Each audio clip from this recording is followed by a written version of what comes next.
Hello दोस्तों, स्वागत है आपका अपने चैनल एग्जाम ऑन पे। तो एक बार फिर से मैं हाजिर हूँ 9 अगस्त 2020 के इंपॉर्टेंट इवेंट्स के साथ। आप वीडियो ध्यान से देखें क्योंकि क्वेश्चंस के साथ साथ मैं कई सारे इंपॉर्टेंट फैक्ट्स कवर करूंगा। आज का पहला क्वेश्चन देखते हैं। आरबीआई ने लोन रीस्ट्रक्चरिंग के लिए एक 5 मेंबर कमेटी बनाई है। आपको बताना है इस 5 मेंबर लोन रीस्ट्रक्चरिंग कमेटी के अध्यक्ष कौन होंगे। तो रिसेंटली आरबीआई ने केवी कामत की अध्यक्षता में एक 5 मेंबर लोन रीस्ट्रक्चरिंग कमेटी बनाई है। आप केवी कामत का नाम याद रखिएगा।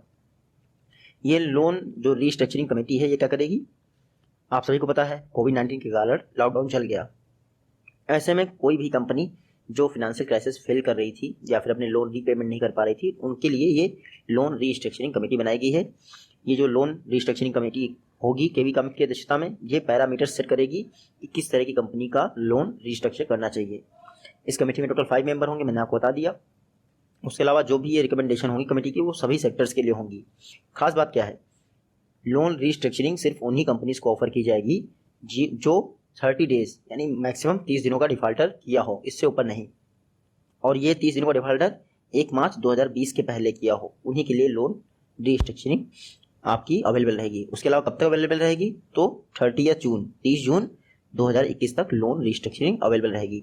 बाकी पैरामीटर्स क्या होने हैं, इसके लिए लोन रीस्ट्रक्चरिंग कमेटी बना दी गई है जिसके अध्यक्ष हैं केवी कामत। केवी कामत हमारी ब्रिक्स बैंक के फर्स्ट अध्यक्ष भी थे, आप ये भी याद रखिएगा।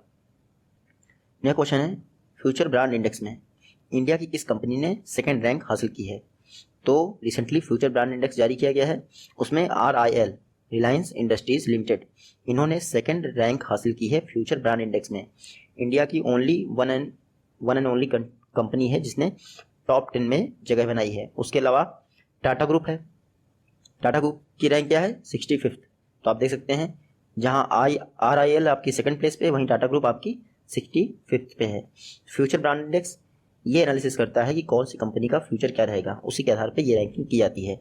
इस बार की जो रैंकिंग की गई है उसमें एप्पल टॉप पे है, सेकंड नंबर पे है Reliance industries limited, third number पे कौन है, सैमसंग जो है थर्ड नंबर पे है। देखिए जो आपका फ्यूचर ब्रांड है ये क्या है, लंदन स्थित एक संस्था है, उसी के द्वारा ये फ्यूचर ब्रांड इंडेक्स जारी किया जाता है। इस बार 6वां जो है एनुअल फ्यूचर ब्रांड इंडेक्स जारी किया गया है। नया क्वेश्चन देखते हैं, राष्ट्रीय स्वच्छता केंद्र ये किसके द्वारा इनॉग्रेट किए गए। रिसेंटली पीएम मोदी जी ने, प्राइम मिनिस्टर मोदी जी ने राष्ट्रीय स्वच्छता केंद्र इनॉग्रेट किए। देखिए जो भारत छोड़ो आंदोलन यानी क्विट इंडिया मूवमेंट है उसकी 78th यानी 78वीं एनिवर्सरी थी उसी दिन, यानी 8 अगस्त को हमारा राष्ट्रीय स्वच्छता केंद्र इनॉग्रेशन हुआ, उसका पीएम मोदी ने इनॉग्रेट किया। जो क्विट इंडिया मूवमेंट वो कब स्टार्ट हुआ था, 8 अगस्त 1942 को। रिसेंटली इसकी 78वीं जो है वर्षगांठ मनाई गई है और उसी दिन पीएम मोदी ने राष्ट्रीय स्वच्छता केंद्र इनॉग्रेट किया। ये राष्ट्रीय स्वच्छता केंद्र क्या होंगे, ये देखिए ये एक तरह के इंटरेक्शन सेंटर है, यहाँ पे लोग बता पाएंगे कि स्वच्छ भारत मिशन का क्या इफेक्ट हुआ है। आप सभी को पता है कि 2015 में स्वच्छ भारत मिशन लॉन्च किया गया था, उसके क्या इफेक्ट हुए हैं, क्या इंप्रूवमेंट हुआ है, उस सब का डिस्कशन राष्ट्रीय स्वच्छता केंद्र पे किया जाएगा। और पीएम मोदी द्वारा भारत छोड़ो आंदोलन की जो 78th वर्षगांठ थी 8 अगस्त को, उसी दिन राष्ट्रीय स्वच्छता केंद्र इनॉग्रेट किया गया है। नया क्वेश्चन है, कोविड-19 नेशनल क्लिनिकल रजिस्ट्री इनमें से कौन सा जो है इससे रिलेटेड नहीं है। तो रिसेंटली कोविड-19 नेशनल क्लिनिकल रजिस्ट्री तैयार करने की घोषणा की गई है। इससे क्या होगा, जो कोविड-19 पेशेंट हैं उनका एनालिसिस किया जाएगा और फ्यूचर में हम कैसे कोविड-19 से निपट सकते हैं और बेहतर तरीके से वो सारा डाटा कलेक्ट किया जाएगा। तो इसीलिए कोविड-19 नेशनल क्लिनिकल रजिस्ट्री तैयार की जा रही है, किसके द्वारा, ICMR द्वारा, मिनिस्ट्री ऑफ हेल्थ द्वारा और एम्स दिल्ली द्वारा। CDAC इसमें इन्वॉल्व नहीं है। तो ICMR, मिनिस्ट्री ऑफ हेल्थ और एम्स दिल्ली ये तीनों लोग मिलकर कोविड-19 पर नेशनल क्लिनिकल रजिस्ट्री बना रहे हैं, इससे फ्यूचर मैनेजमेंट में आसानी होगी। नेक्स्ट क्वेश्चन है, ODR यानी ऑनलाइन डिस्प्यूट रिजोल्यूशन, ये ODR सिस्टम किसके द्वारा इंट्रोड्यूस किया गया है। रिसेंटली RBI द्वारा ODR सिस्टम जो है इंट्रोड्यूस किया गया है, ऑनलाइन डिस्प्यूट रिजोल्यूशन। इसमें क्या होगा, जो भी कस्टमर्स हैं उनकी डिजिटल पेमेंट से रिगार्डिंग कोई भी कंप्लेन है, डिस्प्यूट है, ग्रीवेंसेस, वो सबका सॉल्यूशन यहाँ पे प्रोवाइड किया जाएगा। कई बार ऐसा होता है फेल्ड हो जाते हैं ट्रांजेक्शन और उनकी कोई सुनवाई नहीं होती है, इसीलिए ODR प्लेटफॉर्म लॉन्च किया गया है। इस ऑनलाइन डिस्प्यूट रिजोल्यूशन सिस्टम या फिर ODR सिस्टम की खास बात क्या है, इसमें आप मैसेज द्वारा, IVR के द्वारा या फिर कॉल के द्वारा कैसे भी कंप्लेन रजिस्टर कर सकते हैं और आप कंप्लेन की ट्रैकिंग भी कर सकते हैं। RBI ने कहा है कि सभी बैंकों को या फिर नॉन बैंकिंग फाइनेंशियल कंपनी को अपने सभी फेल्ड ट्रांजेक्शन के लिए 1 जनवरी 2021 तक ODR सिस्टम को लॉन्च करना पड़ेगा, यानी सभी बैंकों को ODR सिस्टम इंट्रोड्यूस करना पड़ेगा 1 जनवरी 2021 तक। तो आप नोट कर लीजिएगा।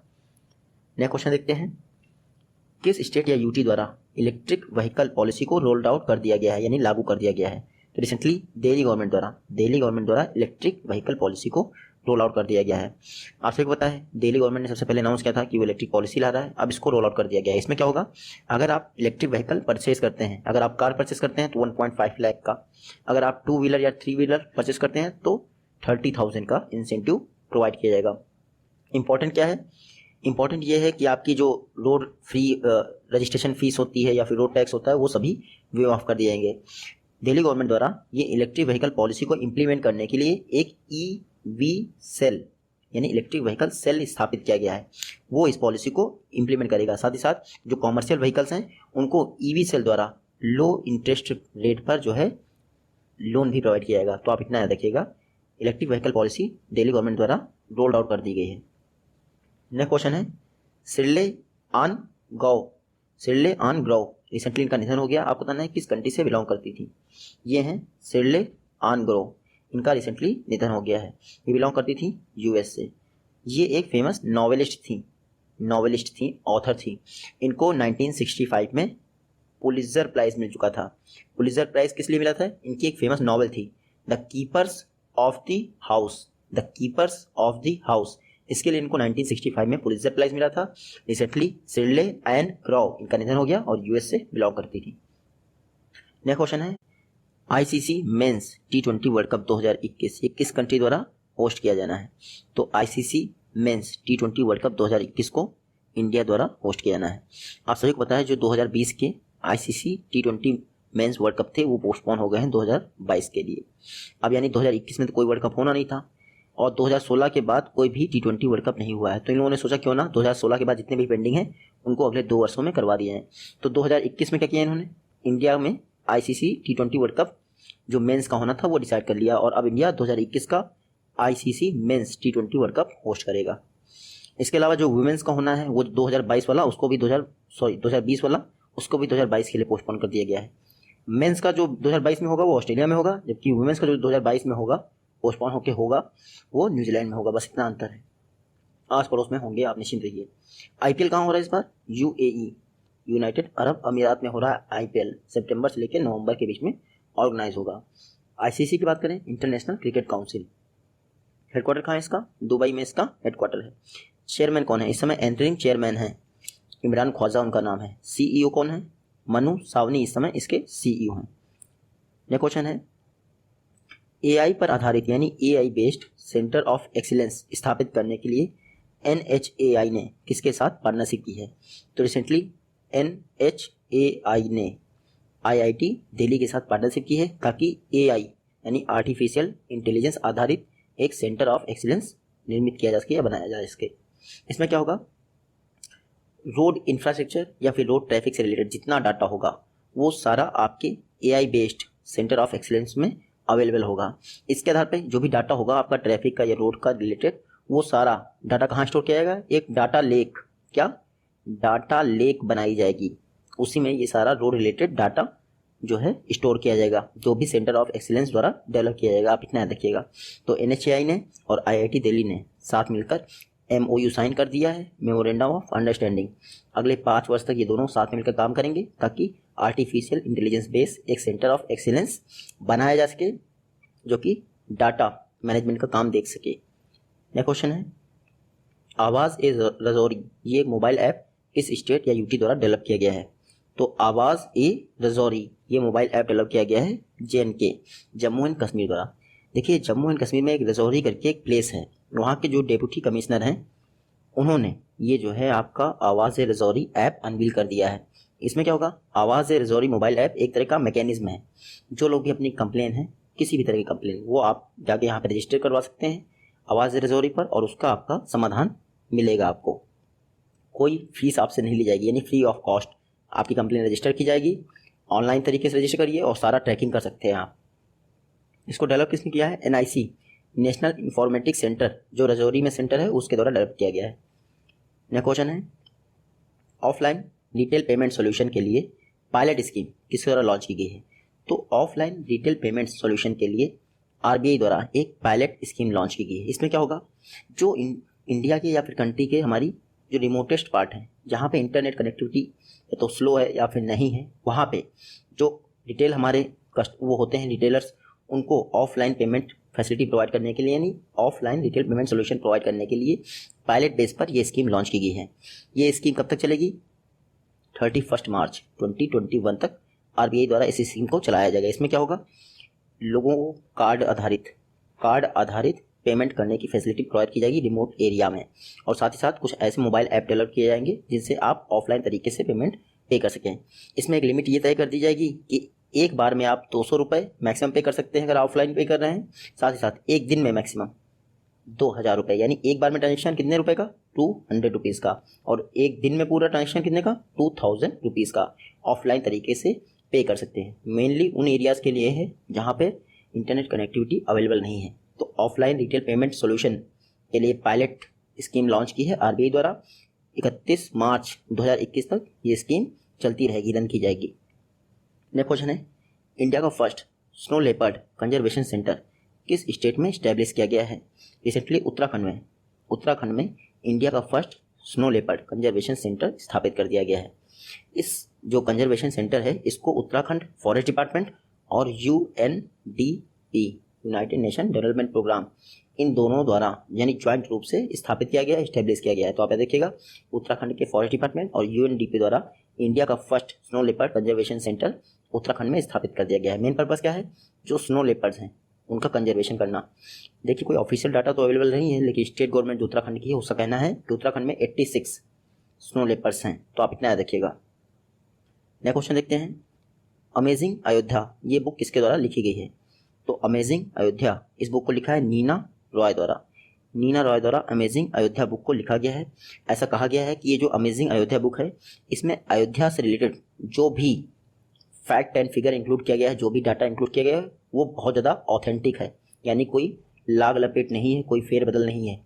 एज इट इज़, जैसा अयोध्या का डाटा था बाबरी मस्जिद से पहले, बाबर की जो बाबरनामा में लिखा है, सेम वैसा ही वैसा अमेजिंग अयोध्या में प्रोवाइड किया गया है। इसको ब्लूम्सबर्ग पब्लिशिंग हाउस द्वारा पब्लिश किया जाएगा। नेक्स्ट क्वेश्चन है, किस स्टेट गवर्नमेंट ने ISB यानी इंडियन बिजनेस स्कूल के साथ पार्टनरशिप की है ताकि एम्प्लॉयमेंट को बूस्ट किया जा सके? तो कोविड-19 अब लगभग समाप्त होने वाला है और एग्जाम सबके होने वाले हैं वापस। तो ऐसे समय में आंध्र प्रदेश गवर्नमेंट ने जॉब क्रिएशन यानी पोस्ट पैंडेमिक के बाद जॉब क्रिएशन पर फोकस करने के लिए और एम्प्लॉयमेंट जनरेट करने के लिए इंडियन बिजनेस स्कूल IBS के साथ पार्टनरशिप की है ताकि जॉब क्रिएट किया जा सके और एम्प्लॉयमेंट जनरेट किया सके। इंडियन बिजनेस स्कूल कहाँ है? हैदराबाद में है। ये एक प्राइवेट एंटिटी है, आप इतना याद रखिएगा। तो इकोनॉमिक डेवलपमेंट और जॉब क्रिएशन के लिए MOU साइन किया गया है आंध्र प्रदेश गवर्नमेंट द्वारा इंडियन बिजनेस स्कूल के साथ, और ये कोविड-19 पेंडेमिक के बाद, ताकि इन सब चीज़ों पे ध्यान जा सके। ये ISB है और जो स्टेट गवर्नमेंट है, ये दोनों मिलकर क्या करेंगे? एक GOAP ISB एक थिंक टैंक क्रिएट करेंगे। GOAP ISB नाम का एक थिंक टैंक होगा जो जॉब क्रिएशन के लिए पॉलिसी फॉर्मेशन पर ध्यान देगा। तो इसलिए MOU साइन कर दिया है, memorandum of understanding, Andhra Pradesh government और ISB Indian school of business, इसके द्वारा एक थिंक टैंक बनाया जाएगा, GOAP ISB। नेक्स्ट क्वेश्चन है, कोविड-19 BWM ये मोबाइल ऐप किस गवर्नमेंट एंटिटी द्वारा लॉन्च किया गया है? Recently CB central pollution control board, इन्होंने NGT के निर्देश पर यानी नेशनल ग्रीन ट्रिब्यूनल के निर्देश पर एक कोविड-19 BWM ऐप डेवलप किया है। इसमें क्या होगा? देखिए, जो भी कोविड-19 के कारण बायोमेडिकल वेस्ट जनरेट हो रहा है उसका सही से ट्रीटमेंट किया जाए, इसकी निगरानी की जाएगी कोविड-19 BWM मोबाइल ऐप द्वारा। 30 जुलाई यानी 30 जुलाई 2020 को सुप्रीम कोर्ट ने कहा था कि जो भी बायोमेडिकल वेस्ट जनरेट हो रहा है इसका प्रॉपर निगरानी होनी चाहिए, प्रॉपर ट्रैकिंग होनी चाहिए और सही तरह से इसका ट्रीटमेंट किया जाना चाहिए। इसके लिए CPCB ने कोविड-19 BWM यानी biomedical waste management mobile app launch कर दिया है। तो आप देखिएगा CPCB ने लॉन्च किया है कोविड-19 BWM mobile app. Next question क्या है, चेन्नई और पोर्ट ब्लेयर को जोड़ने वाले सबमरीन OFC यानी ऑप्टिकल फाइबर केबल का इनॉग्रेशन किसके द्वारा किया गया है। रिसेंटली PM मोदी ने सबमरीन OFC का इनॉग्रेशन किया है जो चेन्नई और पोर्ट ब्लेयर को जोड़ेगा। इस सबमरीन OFC क्या, देखिए पोर्ट ब्लेयर और चेन्नई के बीच में हमारी कई सारी सबमरीन परमानेंट एक्टिव रहती हैं। तो सबमरीन टू सबमरीन कम्युनिकेशन के लिए और लैंड टू लैंड कम्युनिकेशन के लिए, साथ ही साथ लैंड टू सबमरीन कम्युनिकेशन के लिए, तो टेली कम्युनिकेशन सर्विस को और बेहतर बनाने के लिए पोर्ट ब्लेयर और चेन्नई के बीच में एक सबमरीन OFC यानी ऑप्टिकल फाइबर केबल का इनॉग्रेशन किया गया है PM मोदी द्वारा। तो आप इतना जरूर याद रखिएगा। नेक्स्ट क्वेश्चन देखते हैं, प्रधानमंत्री आवास योजना के तहत रिसेंटली और कितने घरों के निर्माण का यानी कंस्ट्रक्शन का अप्रूवल दे दिया गया है। रिसेंटली प्रधानमंत्री आवास योजना अर्बन के लिए, अर्बन आप यहाँ ऐड कर सकते हैं, प्रधानमंत्री आवास योजना अर्बन के लिए 10 लाख और घरों के निर्माण का अप्रूवल दे दिया गया है।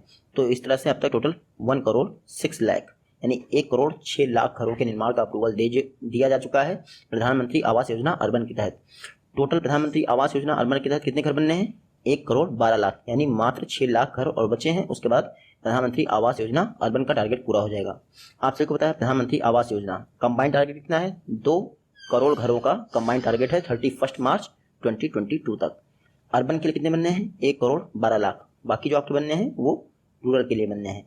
Recently minister of housing and urban affairs जो हरदीप सिंह पुरी हैं, उनकी अध्यक्षता में एक मीटिंग हुई थी। मीटिंग जो हुई थी उसका नाम है central sanctioning and monitoring committee. इसकी 51st मीटिंग हुई थी। इसी दौरान 10 लाख यानी 10 लाख और घरों का अप्रूवल दे दिया गया है प्रधानमंत्री आवास योजना अर्बन के तहत। तो आप इतना याद रखिएगा। मिनिस्टर ने जो आपके हरदीप सिंह पुरी हैं, उन्होंने ये कहा है प्रधानमंत्री आवास योजना अर्बन के तहत अब तक 67 लाख यानी 67 लाख लोगों के लिए घर जो है बन रहे हैं, उनका काम शुरू हो चुका है, जिनमें से 35 लाख यानी करीब 35 लाख लोगों को घर प्रोवाइड किए जा चुके हैं। और मैंने आपको बताया जो कंबाइंड टारगेट है वो 2 करोड़ घरों का है 31 मार्च 2020 तक। नेक्स्ट क्वेश्चन देखते हैं, कैसियो इंडिया ये ऐप डेवलप किया गया है डायरेक्टरेट ऑफ कैसियो रिसर्च द्वारा। आपको बताना है डायरेक्टरेट ऑफ कैसियो रिसर्च ये किस स्टेट में स्थित है। तो डायरेक्टरेट ऑफ कैसियो रिसर्च यानी काजू रिसर्च के लिए जो डायरेक्टरेट है वो कर्नाटका में स्थित है। कर्नाटका में कहाँ, पुत्तूर करके एक प्लेस है, पुत्तूर जो कन्नड़ डिस्ट्रिक्ट है वहीं पर पुत्तूर करके एक प्लेस है, वहीं पर है आपका डायरेक्टरेट ऑफ कैसियो रिसर्च। उनके द्वारा कैसियो इंडिया ऐप डेवलप कर दिया गया है। कैसियो इंडिया ऐप में क्या होगा, काजू का कल्टीवेशन करने से लेकर मार्केटिंग तक की सारी जानकारी कैसियो इंडिया ऐप में रहेगी। फार्मर्स आसानी जाके लॉगिन कर सकते हैं और कल्टीवेशन से रिलेटेड साथ ही साथ मार्केटिंग से रिलेटेड सारी जानकारी ले सकते हैं। तो इसीलिए ये ऐप लॉन्च किया गया है। टोटल 11 लैंग्वेजेस में ये ऐप है और इसको डेवलप किया गया है डायरेक्टरेट ऑफ कैसियो रिसर्च यानी DCR द्वारा। ये डायरेक्टरेट ऑफ कैसियो रिसर्च किसके तहत कार्य करता है, तो ICAR Indian council of agriculture and research इसके तहत कार्य करता है। अपने याद रखिएगा। जल्दी मिलते हैं आप अपनी नेक्स्ट वीडियो में, तब तक के लिए take care, good bye and जय हिंद।